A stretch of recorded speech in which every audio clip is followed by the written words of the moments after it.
കാണുന്ന സ്ഥലം ഏതാന്ന് ആർക്കെങ്കിലും പിടികിട്ടിയോ? ഇപ്പോൾ ട്രിവാൻഡ്രം ഉള്ളവരോട് തന്നെ ചോദിച്ചാൽ ഈ സ്ഥലം ഇതൊന്നും മനസ്സിലാവത്തില്ലായിരിക്കും. കാരണം എന്നാന്ന് വെച്ചാൽ ഇത് നമ്മുടെ ട്രിവാൻഡ്രം സെൻട്രലിൽ നിന്ന് ഒരു 24-25 കിലോമീറ്റർ മാറിയാണ്. കാട്ടക്കടയിൽ നിന്ന് ഒരു 10-12 കിലോമീറ്റർ ഉള്ളിലോട്ട് ട്രാവൽ ചെയ്യണം. അതായത് വളപ്പിൽ എന്ന് പറയുന്ന ഒരു സ്ഥലമുണ്ട്, അവിടെയാണ് ഈ ഡെസ്റ്റിനേഷൻ ഉള്ളത്. സോ ഇത് അധികം പേർക്കൊന്നും അറിയാൻ ചാൻസ് ഇല്ല.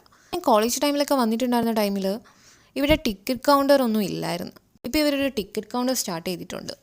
ടിക്കറ്റിൻ്റെ പ്രൈസ് 25 ആണ് അഡൾട്ട്സിന്.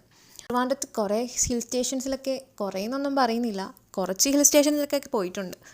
അതിൽ ശാസ്താംപാറ എനിക്ക് one of the favourite spot എന്ന് വേണമെങ്കിൽ പറയാം. ഞാൻ പഠിച്ചതൊക്കെ ട്രിവാൻഡ്രം ആയതുകൊണ്ട് തന്നെ ട്രിവാൻഡ്രത്ത് കുറേ സ്ഥലത്തൊക്കെ കറങ്ങി നടക്കാനുള്ള ടൈം കിട്ടിയിട്ടുണ്ടായിരുന്നു. ശാസ്താംപാറയുടെ ഏറ്റവും ടോപ്പിൽ ചെന്നാൽ, അതായത് വലിയ ട്രക്കിംഗ് എക്സ്പീരിയൻസ് ഒന്നും ഉണ്ടാവും എന്ന് പറയുന്നില്ല, എങ്കിൽ പോലും നമുക്കിഷ്ടപ്പെടും. അതായത് മൗണ്ടെയിൻ പിടിച്ചു കയറാനൊക്കെ കുറച്ചൊക്കെ ഇൻട്രസ്റ്റ് ഉള്ളവർക്കാണെങ്കിൽ അവിടെ കമ്പിയൊക്കെ വെച്ചിട്ടുണ്ട്. അതിൽ ഇത് കണ്ടു, ഞാൻ കയറുന്ന പോലെ ഇങ്ങനെ വലിഞ്ഞു കയറാനൊക്കെ പറ്റും. അതൊരു എക്സ്പീരിയൻസ് ആണ്. ഇത് അവിടെ കാണുന്ന കുറേ മൗണ്ടെയിൻസ് കണ്ടോ, മേഘമൊക്കെയായിട്ട് മൂടി നിന്നുകൊണ്ട് അത്ര ക്ലിയർ ആയിട്ട് വിഷ്വൽസ് എടുക്കാൻ പറ്റിയില്ല. പക്ഷെ എന്നാലും അവിടെ കാണുന്നത് വെസ്റ്റേൺ ഗട്ട്സിൻ്റെ ഭാഗമാണ്. ഇസ്ത്യാർകൂടം, പൊന്മുടി, ഇതൊക്കെ ആ ഒരു വെസ്റ്റേൺ ഗട്ട്സിൻ്റെ ഭാഗമായിട്ട് വരും. ആ ഡയറക്ഷനിൽ കാണുന്നത് വെസ്റ്റേൺ ഗട്ട്സിൻ്റെ ഭാഗമാണ്.